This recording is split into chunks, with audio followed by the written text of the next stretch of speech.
দুই একে দুই, দুই দুগুনি দশ, তিন দুগুনি ছয়, চার দুগুনি আট, আট গিন্নি, দুগুনি দশ, কই গো গিন্নি? ছয় দুগুনি 12, সাত দুগুনি, সাত দুগুনি 7 দুগুনি 14। মিথ্যে হয়ে গেছিল দাদু। হ্যাঁ গো, আমাকে ডাকছো কেন? আমি রুটি বসিয়েছি, তাড়াতাড়ি বলো কি বলবে। বলছি ফুটো এখনো আসেনি? না গো, ও সেই যে ক্লাবে গেল, এখনো তো আসেনি। ও, কালকে তো আবার পিকনিক আছে, ওই জন্য হয়তো সময় লাগছে। তুমি কিন্তু বৌমাকে বলে দিও কালকে আমরা সবাই পিকনিকে যাব। হ্যাঁ গো, আমি বৌমাকে বলেছি। দাদু, কালকে আমরা পিকনিকে যাচ্ছি।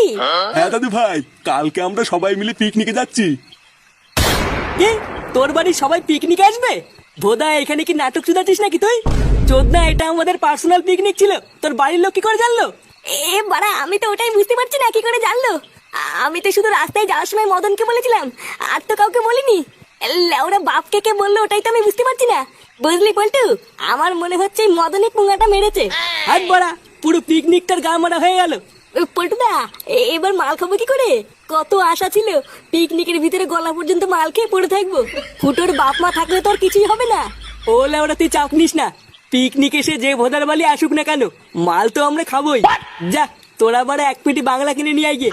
তারপর কালকে পিকনিকে গিয়ে দেখছি জল কত দূর